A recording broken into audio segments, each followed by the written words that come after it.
소련 곳곳에서 원자력 사고가 아주 여러 차례 발생하게 됩니다.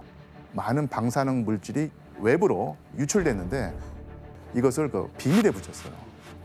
공식적으로는 우라늄 연료관 한화가 파손됐다고 정리를 했는데 나중에 자세히 조사를 해보니까 RBNK 원자로의 여러 설계 결함이 진짜 원인이었다. 이것이 이제 드러났죠. 하지만 정부 당국은 이 사실을 은폐해두죠.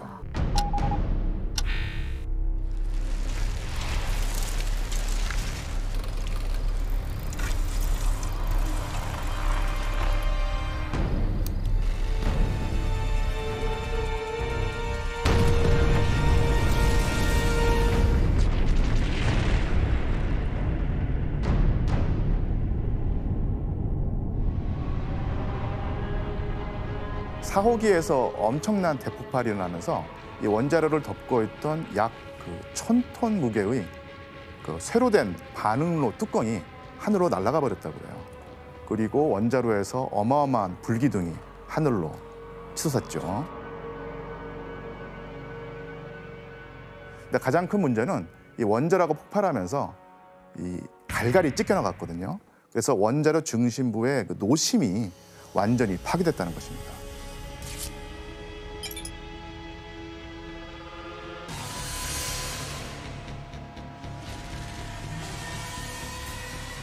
그래서 이 원자로 노심 안에는 무려 200여 톤의 우라늄 핵 연료가 들어 있었는데 방사능이 이 체르노빌을 중심으로 인근 지역으로 빠르게 퍼져나갔습니다.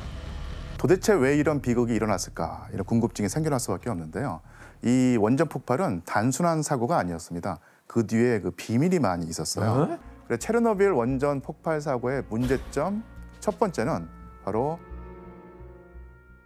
무리한 원전 건설 일정이었습니다. 1977년 12월에 1호 원자로가 완공된 이후로 1978년 12월 2호기, 1981년 12월 3호기, 1983년 12월 4호기가 완공됩니다. 체르노빌 1, 2, 3, 4호기가 모두 12월에 완공된 이유는 우연이 아니었습니다. 그래서 담당자들이 이것을 위해서 그렇게 했는데요. 이것은 무엇일까요? 성과급 받기 위해서. 성과급을 외국어로 하면 인센티브. 보너스 맞습니다. 연말에 받는 보너스. 그러니까 12월까지 목표를 세워놨고 연말까지 주어진 과업을 완수하면 이게 보너스를 받게 돼 있었으니까 그러다 보니까 해가 지나기 전에 어떻게든 건설을 마치려고 기를 쓰게 됐던 것이죠. 혈안이 됐구나. 그러니까 특히 이 사고가 났던 4호기의 경우는 12월 말에 완공이 됐는데요. 어떻게 그 기를 맞출 수 있었을까? 한번 생각을 해보면 그냥 부실한 공사를 했겠죠? 부실한 공사라는 게 공기를 단축하는 것도 있고 뭔가를 자꾸 막 빠뜨려야 될 텐데요. 실험이라든가 안전 테스트. 그래. 맞습니다. 그러니까 실제로 중요한 어떤 검사들이 있고 안전 테스트가 있는데 이것을 생략합니다. 안전 검사를 안 했고. 그러니까 시간을 많이 잡아먹죠. 그래서 모스크바에서 상부에서 완공 일자를 정해줬잖아요. 여기에 이제 일정을 맞추려다 보니까 그런 일이 벌어진 것이죠.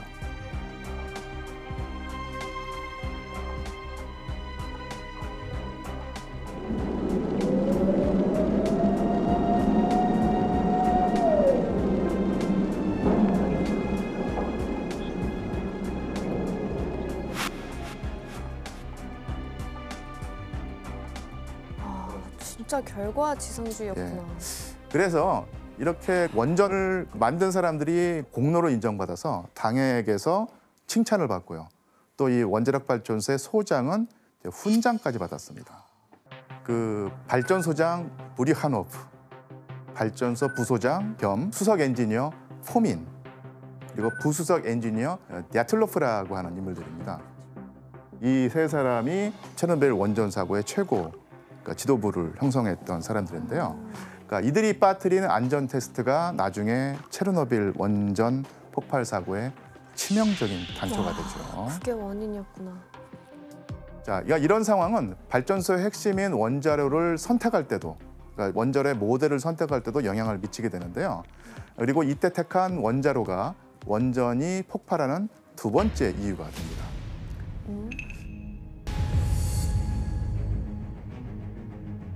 이 원자로에는 그 치명적인 설계상의 위험성이 있었습니다.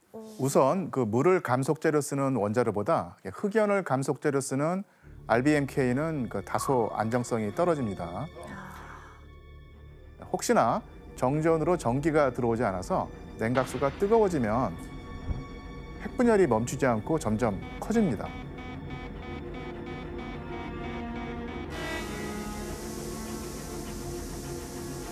게다가 너무 거대한 크기로 지었기 때문에 제어봉으로 내부의 섬세한 컨트롤이 어렵다는 단점도 있어요. 소련 곳곳에서 원자력 사고가 아주 여러 차례 발생하게 됩니다. 아, 체르노빌 전에도 사고가 여러 번 그렇죠. 있었어요? 예. 하지만 그 소련이 체르노빌 원전 폭발 사고 이전에 있었던 자잘한 그 사고들을 알리지 않았어요. 그래서 이 체르노빌 원전 폭발의 그 세 번째 이유는 위험은 감춰두는 이 바로 비밀주의 때문이었던 것이죠.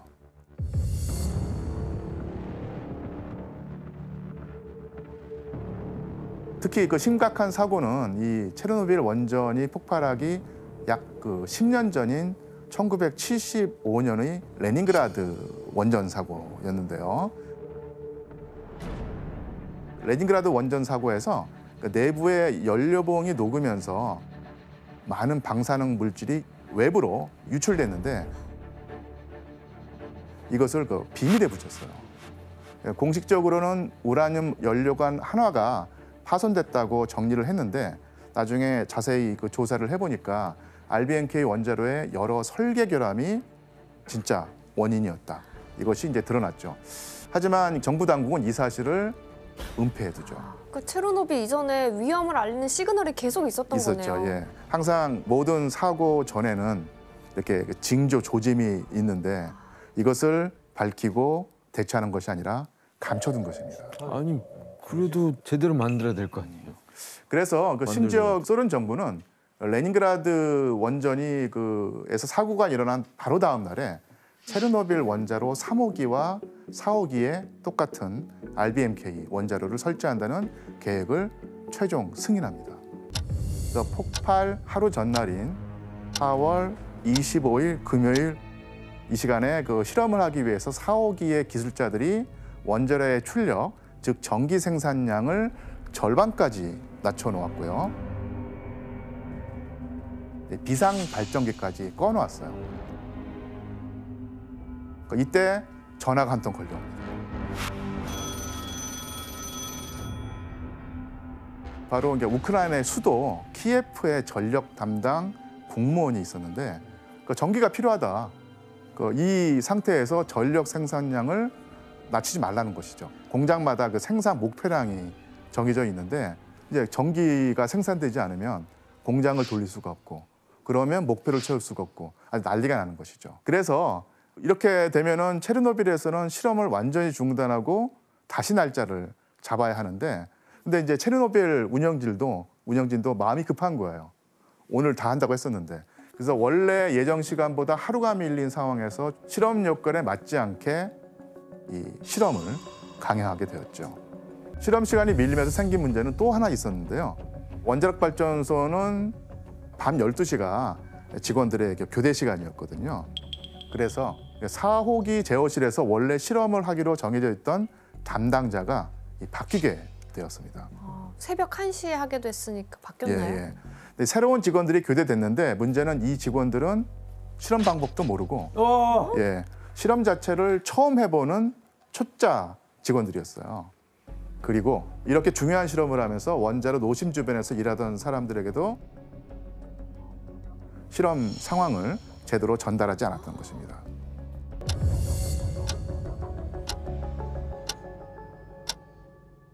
그래서 이제 실험을 하려고 전기 출력을 낮추던 중에 갑자기 원자로가 제어 불능 상태에 빠지게 됩니다. 출력을 반만 낮추려고 했는데 갑자기 바닥까지 떨어져 버린 거예요, 출력이. 여러 가지 추측이 있는데 너무 오랫동안 저출력 상태로 이제 운전을 하면서 이 원자로가 불안정해졌기 때문이라고 이제 알려져 있습니다. 또 그 아까 설명한 대로 젊은 엔지니어가 실수를 했다는 추정도 있습니다.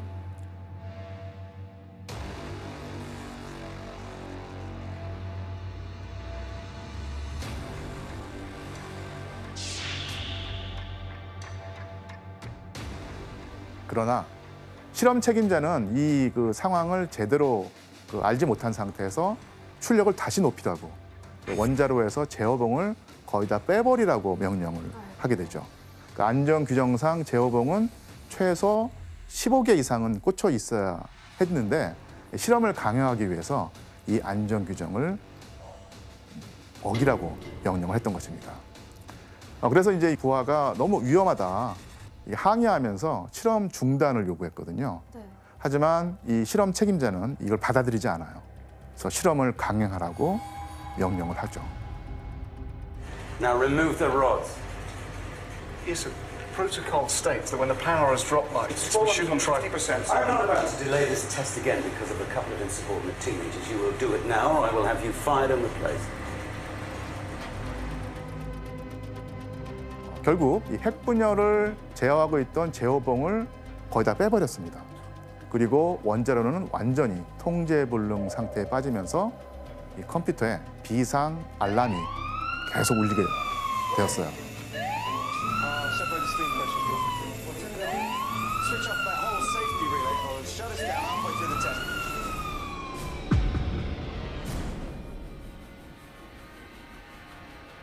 결국 이제 실험 책임자도 어쩔 수 없이 비상정지 버튼을 누르라고 지시를 할 수밖에 없었죠.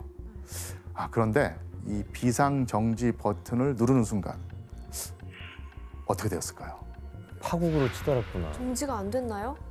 예, 순간적으로 태양 표면 온도에 가까운 열이 발생했고 그 열 때문에 원자로 안에 있는 물이 단번에 수증기로 바뀌게 되죠. 그리고 물이 다 증발했구나. 예, 그리고 이제 그 압력을 못 이기고 원자로가 펑 하고 터져버린 거죠. 4월 26일 토요일 새벽 1시 24분경에 체르노빌 원자로 4호기가 어마어마한 굉음과 함께 폭발해 버렸습니다. 이 폭발로 원자로가 파괴되고 원자로에서 엄청난 불기둥이 하늘 높이 뿜어 올라갔고요. 주변 곳곳에 이제 화재가 발생했죠. 한번 당일의 사진을 볼까요? 다 무너져 내렸네. 참으로 이제 끔찍한 사고 현장인데요. 당일 오후 3시에 이 폭발한 원자로를 최초로 찍은 사진들입니다.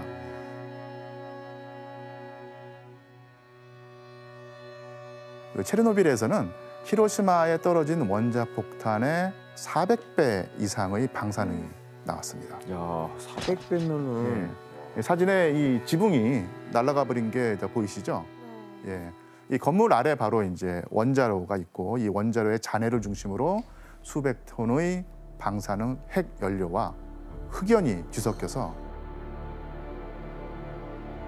그 지구상에서 가장 위험한 장소라고 해도 지나친 말이 아니었죠. 4호기에는 180명의 직원들이 일하고 있었습니다. 그러니까 이들이 어떻게 됐을까요?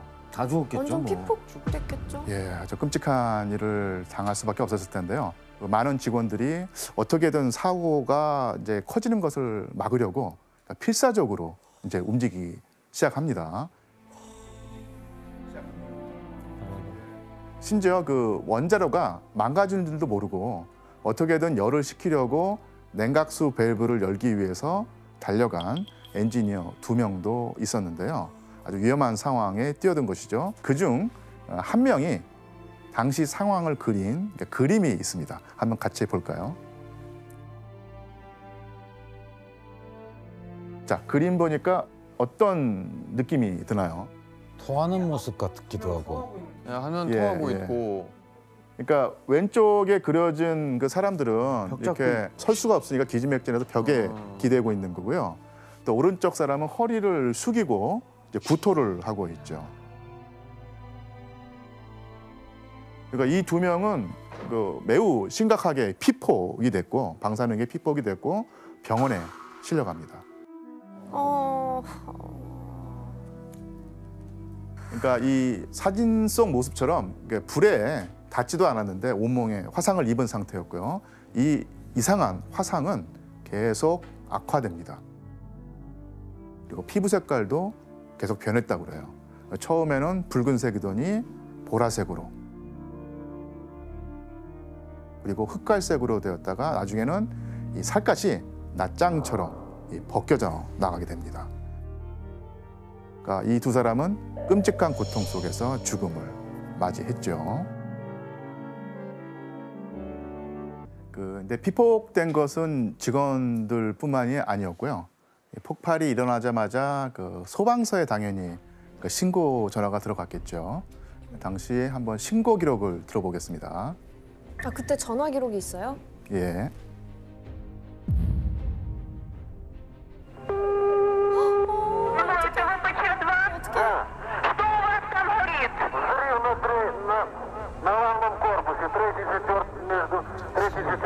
Поднимай над состав. Поднимаю. Начальника поднял. Так всех, весь офицерский состав, офицерский корпус поднимай. 엄청 긴박하다. 저게 진짜 실제 상황인 거잖아요. 지금 다 깨우라 그러잖아요. 그렇죠. 목소리에서 어떤 정말 상황이 느껴지는데요. 그러니까 1차로 소방대원 14명이 출동을 했고요. 새벽 내내 또 소방관 200여 명이 투입이 됩니다. 덕분에 그 4호기 주위에 붙은 불과 그리고 그 바로 옆에 3호기 지붕에 붙은 불은 끄면서 이 3호기까지 폭발하는 사태는 일단 막아냈습니다. 큰일 났겠다, 예. 상황이. 그런데 밤새 그 화재를 진압하던 소방관들이 여기저기서 구토를 하고 의식을 잃고 쓰러지는 거예요. 이들 역시 방사능을 막을 그 방호복도 갖추지 않고 가까이 다가가서 작업을 했기 때문에 피폭이 됐기 때문이죠.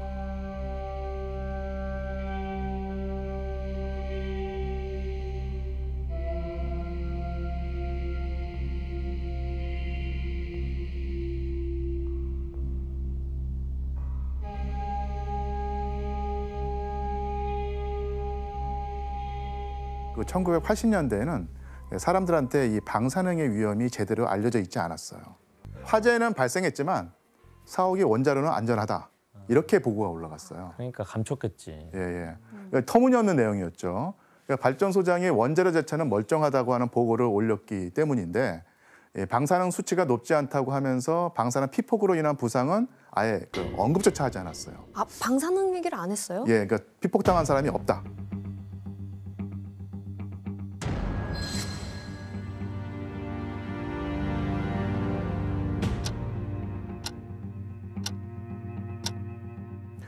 결국 사고 대책을 위한 정부위원회가 이 체르노빌 인근 프리파트라는 시의 공산당 본부에서 열립니다. 그러니까 소련 정부의 강요회의 부의장인 쉐르비나를 필두로 해서 과학자인 레가소프, 정보기관 KGB 관계자들이 수십 명이 모였죠. 그리고 이들이 현장에 와서야 비로소 진상을 알게 됩니다. 이 체르노빌의 그 방사능 물질이 이제 유럽 전역으로 퍼져나가고 있었던 거예요. 바람이 그쪽으로 불고 있었죠. 그래서 아무것도 모르고 있던 다른 나라들도 이 방사능 피해를 입게 된 것이었습니다. 예. 그러니까 이 비극을 가장 먼저 눈치챘던 나라가 어디였을까요?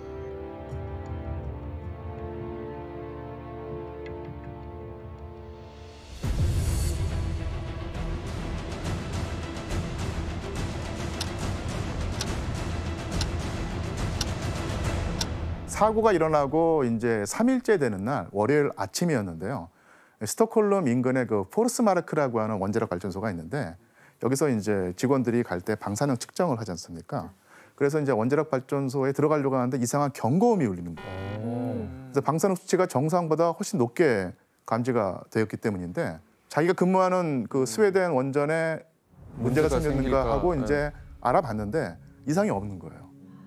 그래서 스웨덴 원전에서 한번 바람의 방향을 계산해서 어디서 이 방사능이 흘러왔나 한번 알아보니까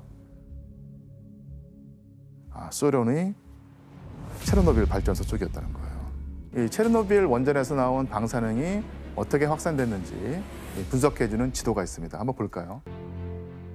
짙은 색깔로 표시된 부분이 방사능 오염이 심한 곳이에요. 북유럽, 러시아, 북유럽까지도 그리고 오스트리아, 가고 이상하게 오스트리아. 스위스, 그리스까지 갔네. 스웨덴부터 해서 여러 군데, 특히 이제 오스트리아 이쪽 중앙 유럽에도 피해가 갔던 것이죠. 고르바초프가 긴급 회의를 엽니다. 조사위원회와 이거 프리피아트의 전문가들이 전달한 그러니까 진실을 이제 뒤늦게 알게 된 거예요. 그리고 이제 고르바초프는 상황의 심각성에 맞는 정보 대처 방안을 고민해야 하는 상황이었습니다. 이 소련이 긴급 회의에서 치열한 토론과 투표 끝에 체르노빌 사고의 대처 방안이 결정이 되는데요. 이 대처 방안은 과연 무엇이었을까요? 감춘다, 막는다입니다. 또 감추자고 저기서? 그러니까 사건의 핵심은 철저히 비밀에 붙이고 제한된 정보만을 발표하기로 결정을 합니다. 체르노빌에 관한 첫 공식 발표가 나옵니다. 체르노빌 원자력 발전소에서 사고가 발생해 원자로 하나가 손상되었습니다. 사고로 인한 영향을 제거하는 조치들이 취해지고 있으며 피해자들에게 지원이 이루어지고 있습니다. 정부위원회가 구성되었습니다. 어떤 뉴스와 신문에서도 이 사건의 심각성을 그러니까 제대로 다루지 않았던 것이죠. 체르노빌에서 이렇게 전쟁 같은 상황이 펼쳐지는 동안 그러니까 소련 정부는 원전 사고의 심각성에 대해서 계속 침묵을 지킵니다. 결국 사고가 일어난 지 무려 19일째인 5월 14일에 고르바초프가 원전 사고에 관해서 처음으로 공식 연설을 합니다. 무슨 심정의 변화가 와서. 예, 한번 영상을 볼까요? Все вы знаете, недавно нас постигла беда. Авария на Чернобыльской атомной электростанции. Она больно затронула советских людей, взволновала международную общественность. Как встретили события в Чернобыле правительство, политические деятели в вымершем Киеве, о том, что вся земля Украины отравлена и так далее и тому подобное. В общем, мы столкнулись с настоящим нагромождением лжи, самой бессовестной и злопыхательской. 뭐야, 저게 무슨 자, 저 영상을 보니까 어떤 느낌이 드시나요? 남 탓하기, 남이 뭐 악플단 얘기만 하는 것 같은 느낌인데. 네, 그냥 인정을 하면서도 그냥 뭐 시원하게 하지 할 때는 우리가 예. 잘못했다 하지 그냥. 국민의 목숨을 두고도 소련 정부가 침묵을 했다는 사실은 전 세계에서 엄청난 충격을 불러일으켰는데요. 당시 그 상황을 보여주는 만평이 있습니다. 만평을 한번 보시죠. 만평 좋아하지. 만평을 누가 했을까? 미국이 하지 미국에서 했겠죠. 미국에서 했겠죠.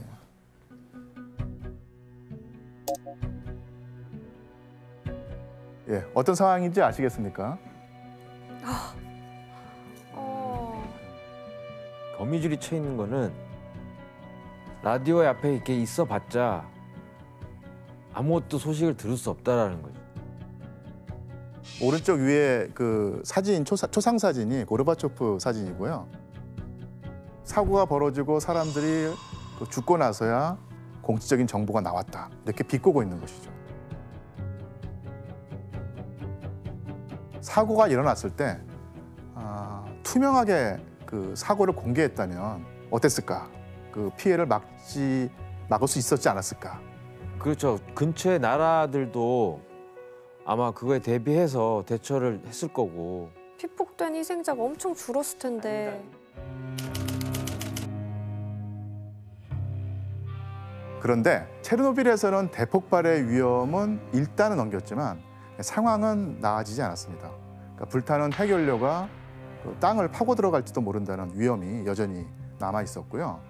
결국 토론 끝에 원자로 아래까지 땅굴을 파고 들어가서 원자로 바로 아래에 냉각 장치를 설치해서 열을 식히자는 어떤 그런 아이디어가 나왔습니다. 와. 그래서 당시 그 모스크바와 그리고 탄전지대인 돈바스라고 하는 곳에서 광부들 400여 명이 소집이 돼요. 그리고 이 400여 명의 광부가 위험한 땅굴을 파는 작업에 투입이 되죠.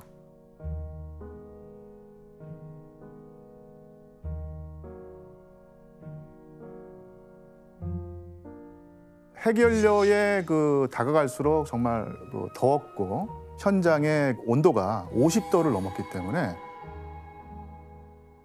도저히 버틸 수 없었던 거예요. 그래서 나중에 다 옷을 다 벗고 작업을 했다고 합니다.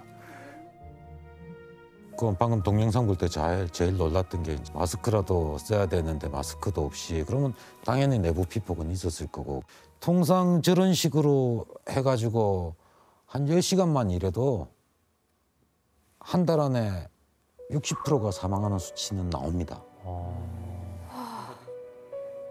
이들 400여 명은 이 위험한 곳에서 약 한 달 동안 3교대로 하루 24시간 일을 했다고 합니다.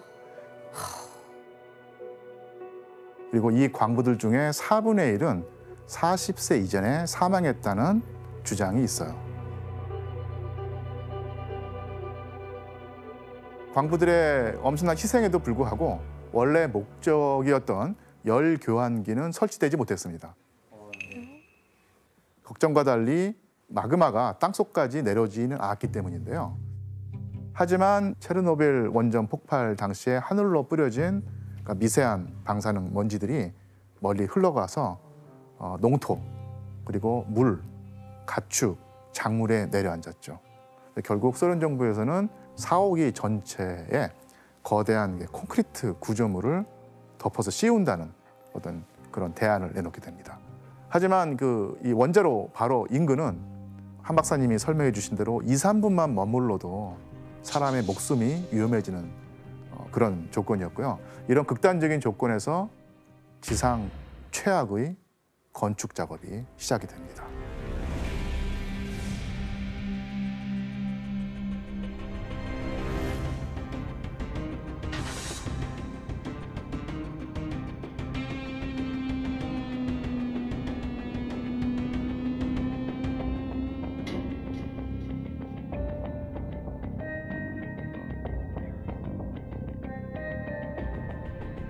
결국 이 작업을 하기 위해서 결국 이제 소련과 또 독일에서 공수한 원격 조정 로봇을 투입합니다. 사람이 할 수가 없으니까.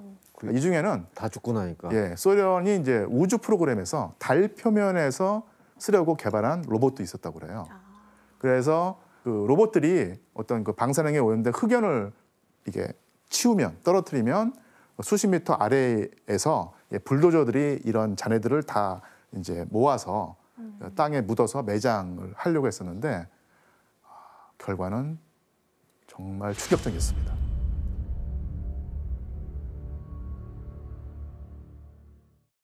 결국 이 작업을 하기 위해서 결국 이제 소련과 또 독일에서 공수한 원격 조정 로봇을 투입합니다. 사람이 할 수가 없으니까.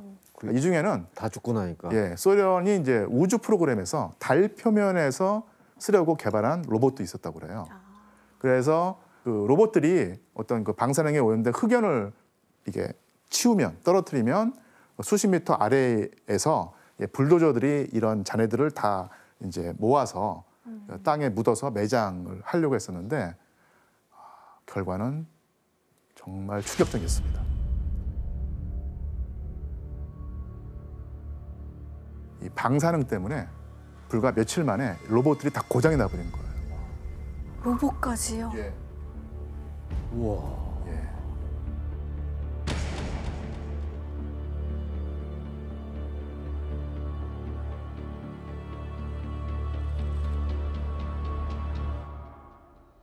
로봇이 고장이 나서 일을 할 수 없으니까 그래서 사람을 투입합니다. 사람이 그 지붕에 가서 흑연을 떨어뜨리는 거예요? 그렇죠. 그래서 이 작업에 투입된 사람들이 스스로를 뭐라고 불렀냐면 바이오 로봇이라고 불렀어요. 시간을 더 지체할 수 없었기 때문에 방사능 보호복도 제때 못 갖춰 입고 이제 나부로 된 팬티 그리고 이제 앞치마를 포함해서 이렇게 이제 급조된 그 방호복을 입었는데 이때 납 보호복의 무게가 20 내지 30kg이었어요. 와. 아 그래서 바이오 로봇이구나. Выходи оттуда. Следующая тройка. Так, фамилия? Вахтеров. Так, подойдите сюда.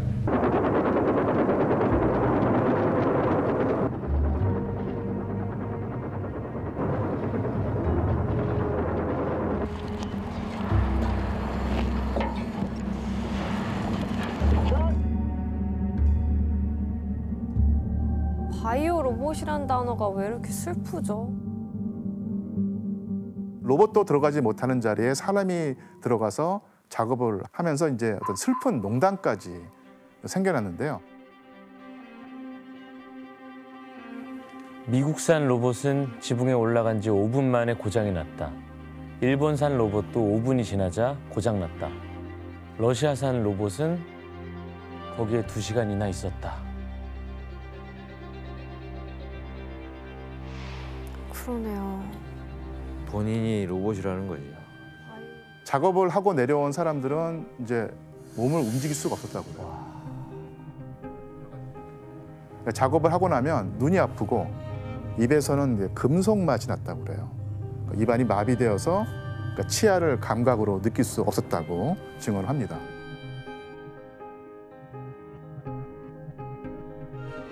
자, 이렇게 그 12일 동안 투입된 그 바이오 로봇 군단은 약 4,000명이었습니다.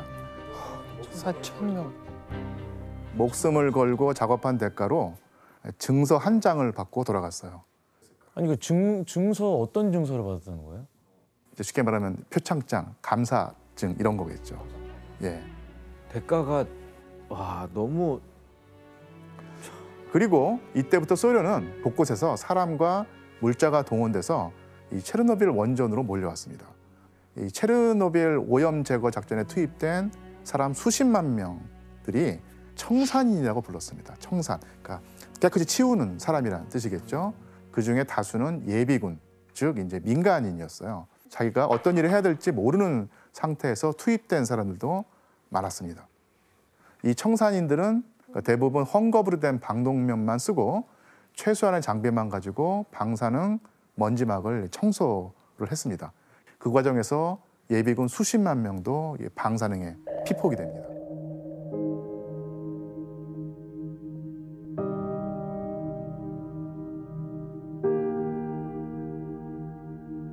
Забываешь одевать ее. Уже как дома, чувствуешь себя действительно, привыкаешь здорово. Все улыбаются, все довольны. Водку не продают. Вообще в Москве такой...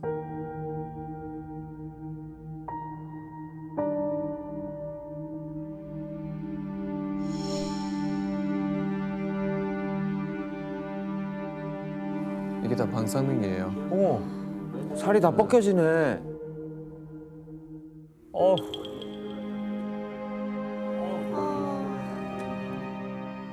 사고 수습에 투입됐던 전체 인력 총 60만 명 가운데 많은 사람이 목숨을 잃었을 것이라고 추정이 됩니다. 10만 명. 예. 2006년 그러니까 세계 보건기구는 체르노빌 사고로 인한 사망자만 해도 일단 9천 명이 넘을 수 있다고 추정을 했고요. 같은 해 그린피스는 사망자가 9만 3천 명일 것이다. 근데 이렇게 추정을 하는 이유가 이 공론을 안 해서 그런 거예요? 정확한 통계를 잡기가 어려운 것이죠. 어떤 사람이 이제 암에 걸렸다고 했을 때 이 암이 그 체르노빌 피폭 때문인지 아니면 다른 원인인지 이거를 아주 명확하게 구분하기가 쉽지가 않았던 것이죠. 그래서 사상자가 정확하지가 않고. 예, 예. 그러니까 수많은 사람의 희생 위에 11월 말에 마침내 4번 원자로가 콘크리트에 덮이게 됩니다. 그러면은 그 체르노빌 담당했던 소장들 있잖아요. 3명. 예, 예, 훈장 타고. 예. 그 사람도 어떻게 됐어요? 그러면은 그 체르노빌 담당했던 소장들 있잖아요. 3명. 예, 예, 훈장 타고. 예. 그 사람도 어떻게 됐어요?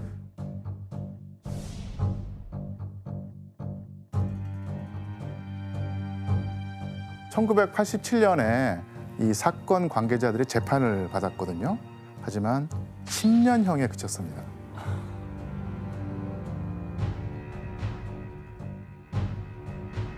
Судебная коллегия по уголовным делам Верховного суда Союза СССР приговорила назначить наказание Брюханову Виктору Петровичу по совокупности совершенных преступлений в виде лишения свободы сроком на 10 лет в исправительно-трудовой колонии общего режима. Фомину Николаю Максимовичу сроком на 10 лет в исправительно-трудовой колонии общего режима. 심지어 체르노빌 발전소의 최고 책임자인 발전소장 브리하노프는 1991년도에 소련이 붕괴되거든요. 그 상황에서 석방이 됩니다.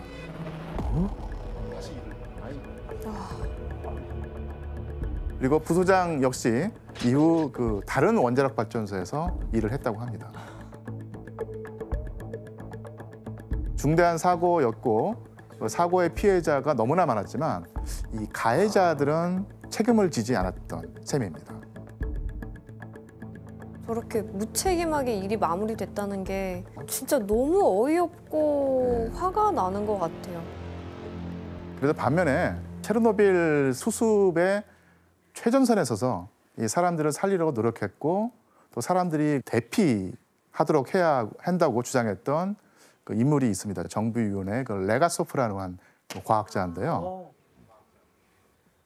그 이분이 체르노빌 사고 그 2년이 되던 바로 그날 극단적인 선택을 합니다. 스스로 목숨을 끊었죠. 그 레가소프가 남긴 유서가 있는데요. 한번 규현 씨가 읽어 주시겠습니까? 저희 중에 원자력에 대해 정말로 진실하고 솔직하게 할 말을 한 사람은 드물었습니다. 사람에게 어느 정도의 방사선이 안전하고 어느 정도의 방사선이 극도로 위험한지, 위험한 방사선 장소에 있을 경우에 어떻게 행동을 해야 할지 올바른 조언을 제공할 수 있는 시스템이 없었습니다.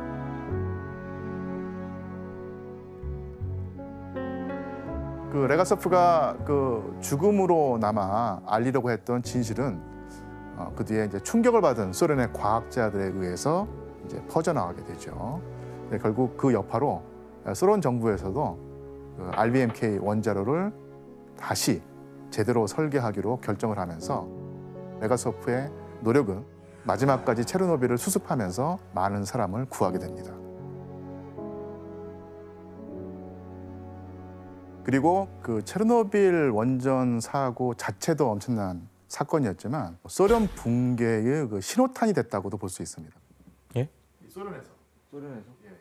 많은 나라에서 이제 소련 공산당의 그 위신이 땅에 떨어져서 자리가 이제 설 자리가 없었던 것이죠. 소련의 비밀주의, 무산일주의가 비판을 받으면서 소련 내부의 문제들도 터져나오고 결국 거대한 국가체제였던 소비에트 연방, 즉 소련이 1991년에 마침내 붕괴합니다.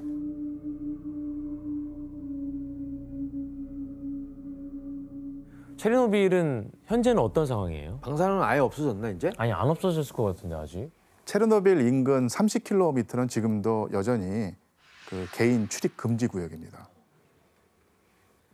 실제로 체르노빌과 인근 지역에 다시 사람들이 정말 예전처럼 안전하게 살려면 무려 24,000년이 지나야 한다고 하는 얘기까지 있어요. 2만 4천 년? 그래서 우리가 핵을 이용하는 한 이 체르노빌 원전 사고는 언제든 다시 일어날 수 있다는 경각심을 가져야 되고요. 와, 되게 무섭다. 너무. 체르노빌은 몇십 년 전의 어떤 사건이 아니라 현재 진행형의 이야기도 합니다.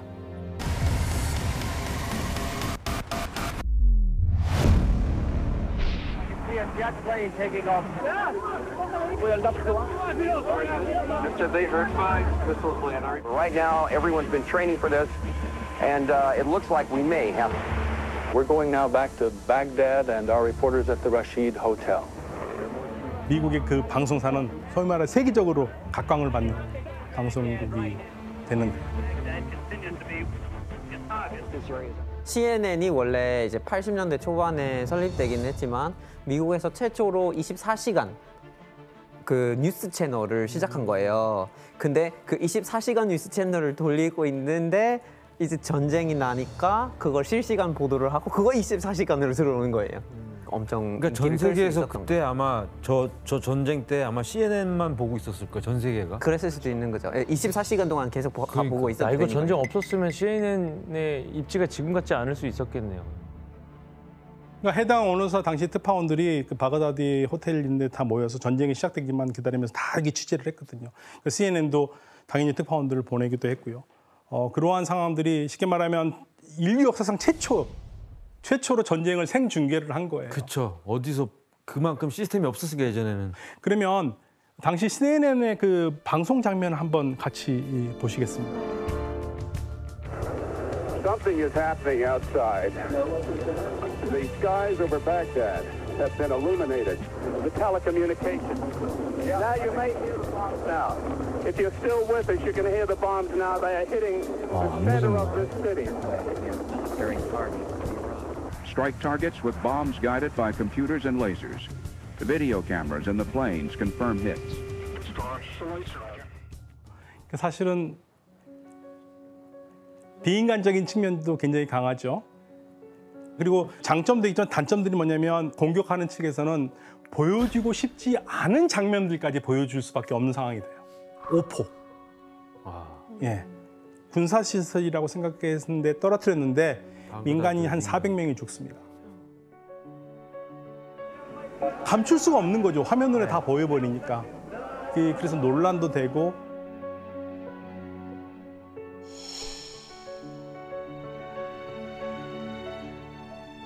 그리고 마치 불꽃놀이를 하는 것처럼 바그다드 상공이 밤에 보여주는 것도 참 아름답다고 할 수는 없잖아요. 이 충격 그 자체죠. 예, 충격 그 자체고.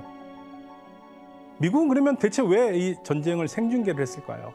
우리가 이 정도로 최첨단 무기를 가지고 있다 이런 걸 좀 과시하려는 것도 있지 않을까요? 시청자들은 미국 첨단 무기의 위력을 볼 때마다 미국이 얼마나 막강한 군사력을 지녔는지 실감했고요. 미국은 베트남 전쟁의 패배국 이미지를 완전히 벗고 강대국 이미지를 확실히 만들었습니다. 그럼 여기서 문제를 하나 내겠습니다.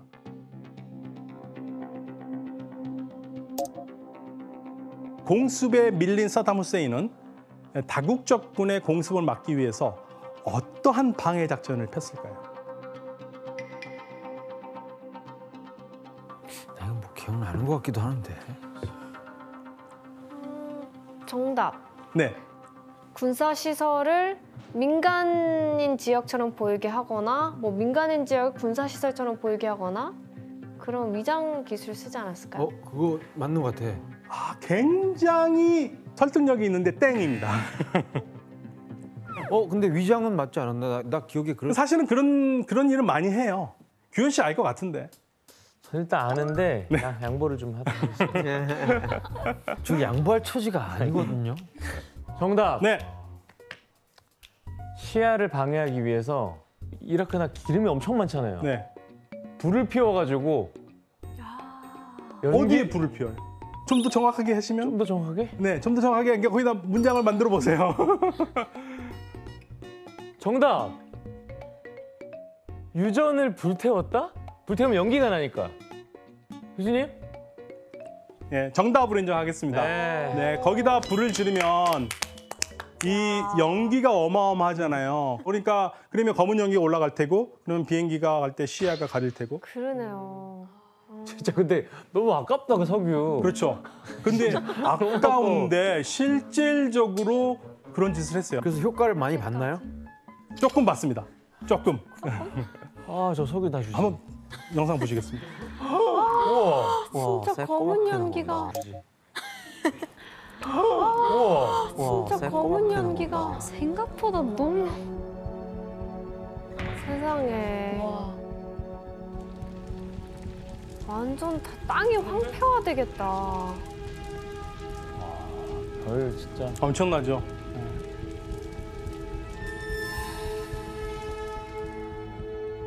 아 근데 안 보이기는 안 보인다. 저쪽 근처에는 안 가겠다는데. 이 작전을 썼는데 그닥 효과는 없었습니다. 그래서 정말 대책 없는 독재자라는 말이 나올 수밖에 없습니다. 그래서 이제 1991년 2월 23일에 공중 폭격을 멈췄습니다. 그리고 이라크군 소탕을 위해서 이제 전격적으로 지상군을 투입합니다.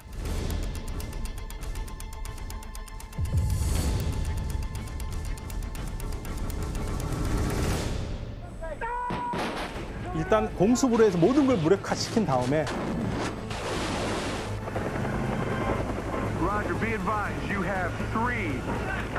최대한 군인들의 희생을 줄이기 위해서 지상군은 이제 결정적인 순간에 투입하는 거죠. 이 지상군을 투입하기 위해서 미군과 국제연합군이 생각한 시간은 4일이에요. 4일 동안 전쟁을 끝내야 됩니다. 어떻게 이 전쟁을 끝내려고 노력을 하냐면요. 이라크 군대들이 들어와 있지 않습니까? 이라크 군대가 이쪽에 정예 부대들이 들어와 있었어요. 거의 말하는 이제 공화국 군대, 정예 군대가 들어와 있고, 그리고 연합군들은 여기 이제 집결을 한 거죠. 그래서 한 라인은 이쪽으로 들어가고요. 이 정예에 가까운 아주 중요한 부대들은 기갑 부대는 이쪽으로 들어갑니다. 뒤를 치는 거죠.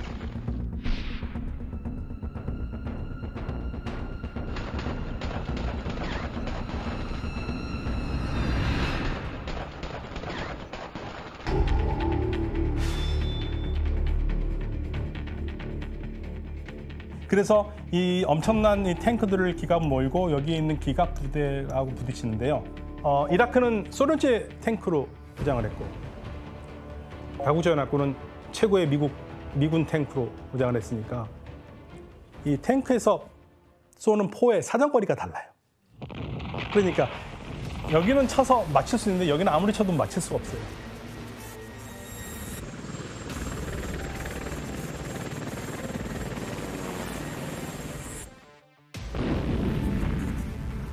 괴멸을 당합니다. 정인데. 네, 완벽하게 괴멸당해요. 이라크 땅을 완벽하게 초토화시킵니다.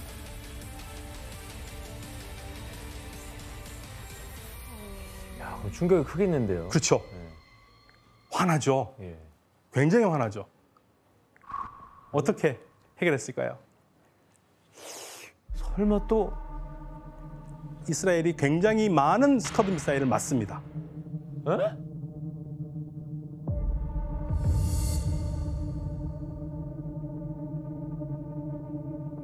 자기가 지금 이스라엘 치면 이스라엘도 싸움까지 또 끼어들. 그럴 때가 아닌데 지금. 근데 이스라엘이 뜨거운 감자잖아요, 중동에서. 근데 아랍 국가랑 이스라엘이 교전을 하게 되면, 그러면 미국을 지지하고 있었던 다른 아랍 국가라든지 아니면 유럽에 있는 나라라든지 좀 생각할 게 많아지겠네? 이렇게 되잖아요.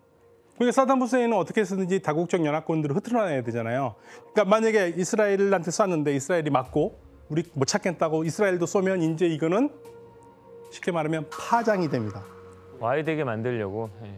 왜냐하면 사담 후세인은 계속적으로 쿠웨이트 철수를 하라고 그랬을 때, 그러면 이스라엘이 팔레스타인 땅에서 철수하면 우리도 그만큼 철수하겠다고 그랬거든요. 자꾸만 자기의 전쟁을 전체 아랍 전쟁으로 끌고 가는 그러한 작전을 썼어요. Iraq's only offense, Scud missiles. Instead, they become weapons of terror against civilian populations. They heard 5 missiles land. I repeat. 정말 중요한 타임인데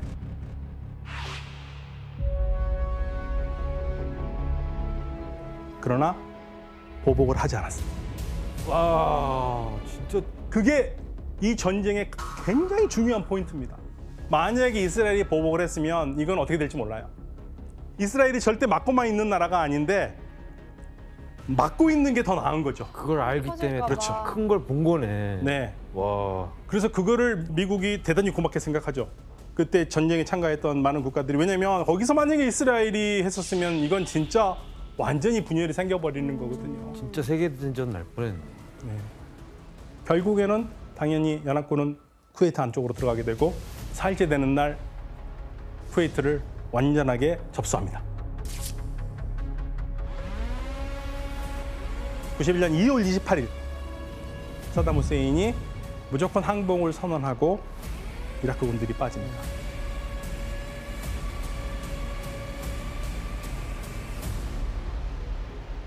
전쟁으로 죽은 이라크 군인이 한 20만 명이에요. 20만 명의 이라크 군인이 희생됐는데 미군 전사자는 150명. 뭐 상대적으로 적지만 사실 150명 목숨도 너무 아까운 목숨이죠. 그러니까 이 사담 후세인이 가만히 있을 수가 없겠죠. 예. 철수하면서 이제 화가 나니까 불을 다 지른 겁니다. 유정에다. 내가 못 가지니까 너도 못 갖게 하겠다. 근데 무려 불 지른 유정이요. 쿠웨이트가 가지고 있는 한 700개 중에 600개를 불질러요. 이 불이 났지 않습니까? 전쟁이 끝난 다음에 이 불을 끄는데 2월 달에 전쟁이 끝나는데 이 불 끄는 데만 4, 5월까지 넘게 걸리고요. Now, in record time, the skies are blue again. Within the last hour, the team have managed to put the blaze out. The digger drivers risked death moving inside the screens to claw at the damaged wellhead. 더 문제는 전쟁이 끝난 다음에 이 연기들 때문에 오히려 비행기가 가다가 추락하고 사람이 죽는 사건이 생겨요. 시야 때문에. 어우.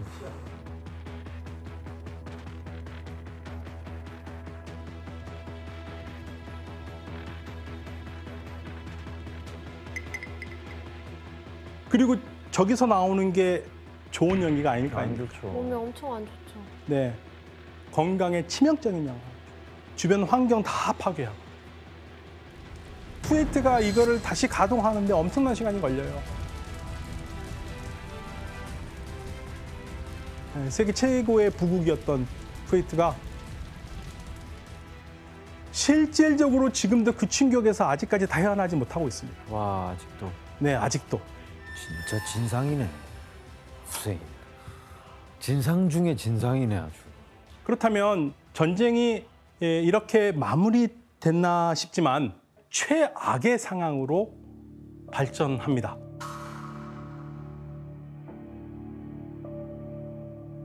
그 충격적인 영상을 우리가 함께 보시겠습니다.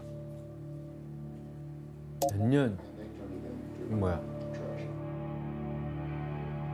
It was a headlong, panicky flight. 전쟁이 지금 항복을 해서 끝난 것 같은데 지금 이러한 상황이 벌어졌거든요. 뭐지? 뭐야? 지금 민간인들 차량들 아니었어요? 민간인 차량은 아니에요. 민간인들은 아닌데 이라크군이 쿠웨이트에서 빠져나오지 않습니까? 네. 그걸 그대로 폭격을 한 겁니다. 이거 들어본 적 있는 것 같아요. 무슨 죽음의 고속도로라고. 네.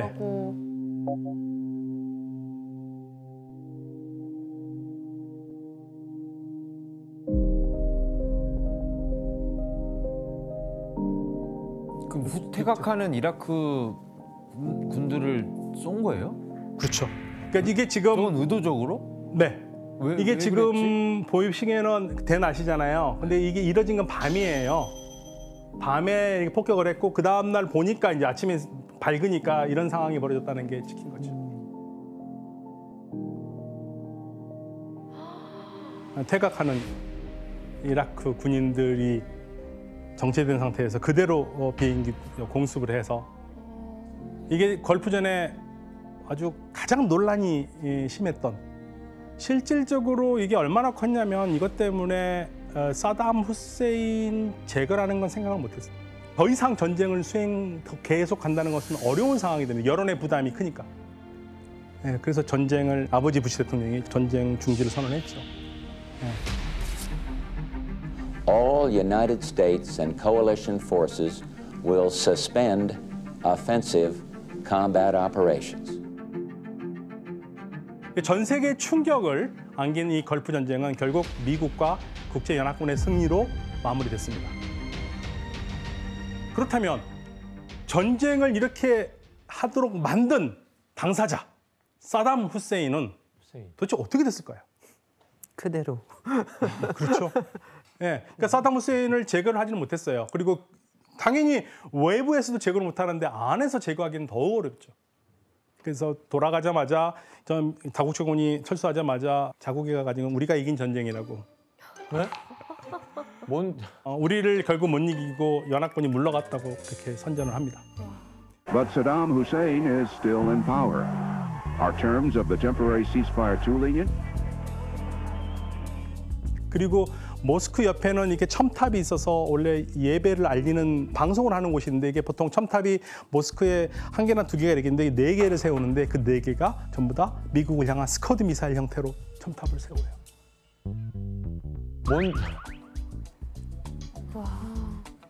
그런 식으로 해가지고 국민들을 결집을 시켜서 반미 이걸 강력하게 밀고 나갑니다. 그리고 사담 후세인은 미국에 도전할 수 있는 방법을 생각을 하죠. 이제 무력은 안 되겠으니까 석유 가지고 도전을 한번 해야겠다 생각한 거죠. 그러면 미국에 석유로 도전할 수 있는 방법이 뭐가 있을까요?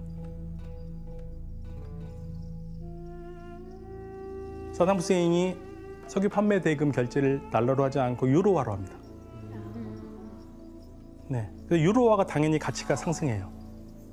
예, 17%나 상승합니다. 이건 단순히 달러의 문제가 아니고 경제 패권에 도전하는 일이거든요. 그리고 나서 어떤 일이 있습니까? 우리가 2003년에 다 기억하실 거예요. 2001년 9.11 테러.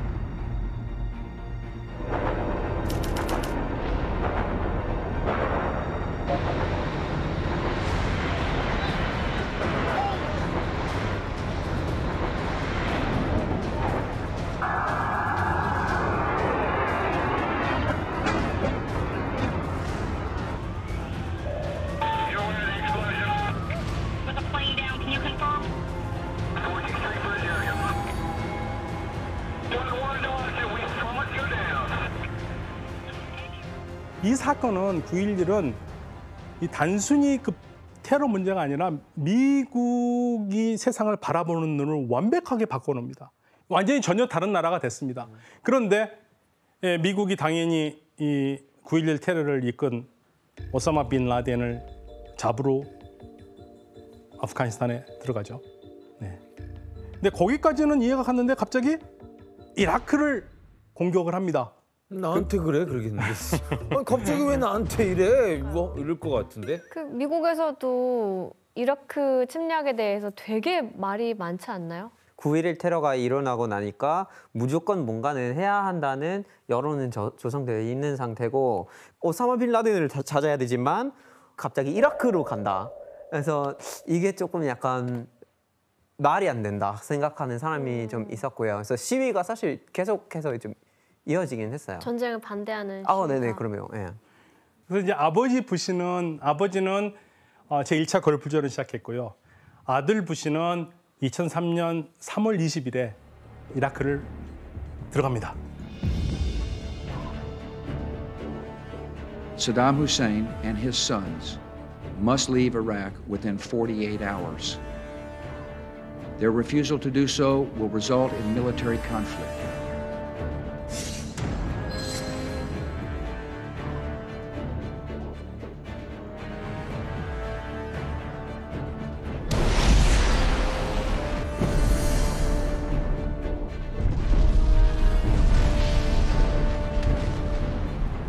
당시에 미국이 내세웠던 전쟁의 이유는 대량 살상 무기입니다.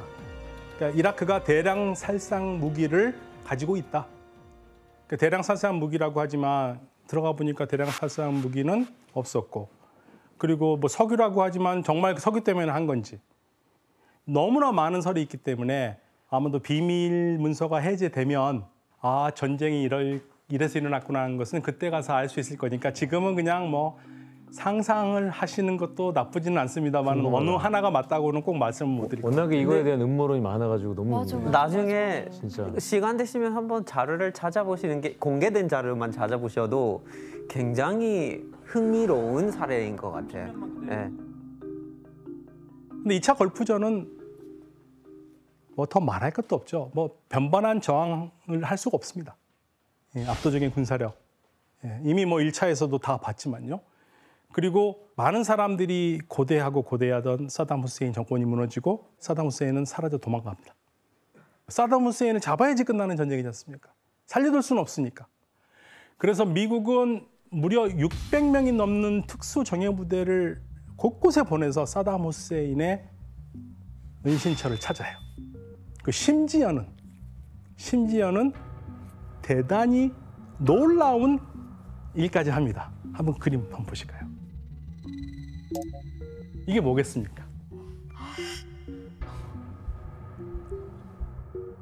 무슨 내용이에요? 네. 사담 후세인을 찾으면은 2,500만 달러. 얼마죠? 2,500만 280억 원. 우리 돈으로. 아들들 둘이 있습니다. 아들도 마찬가지 현상과 걸렸거든요. 1,500만 달러. 근데 아들은 죽은 거네요? 이 사람을 숨겨준 사람이 미군에게 팁을 줬습니다. 진짜? 네. 밀고를 했구나. 그렇죠. 그러니까 이제 자극을 하란 거죠. 많은 이라크 사람들이 이렇게 하면 사람들이 제보할 것이다. 그런데도 나타나질 않습니다. 잡혔죠. 맞아요. 어디 지하에 숨어 있지 않았나요? 네. 2003년 그러니까 12월 달에 잡힙니다.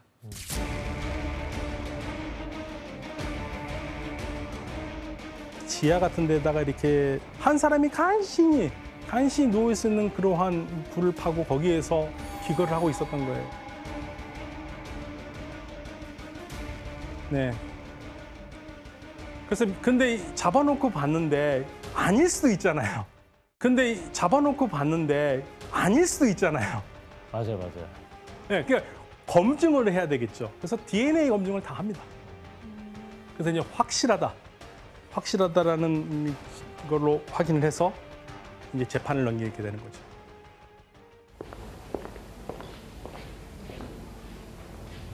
أنا لا أعترف لا بالجهة التي خولتكم وكلفت ولا بالعقاب لأنه كل ما يبنى على باطل فهو باطل.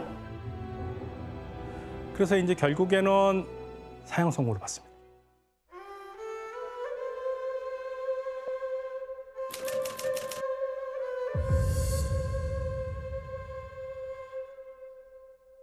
그래서 2006년 12월 30일 날 교수형을 당합니다. 새벽에.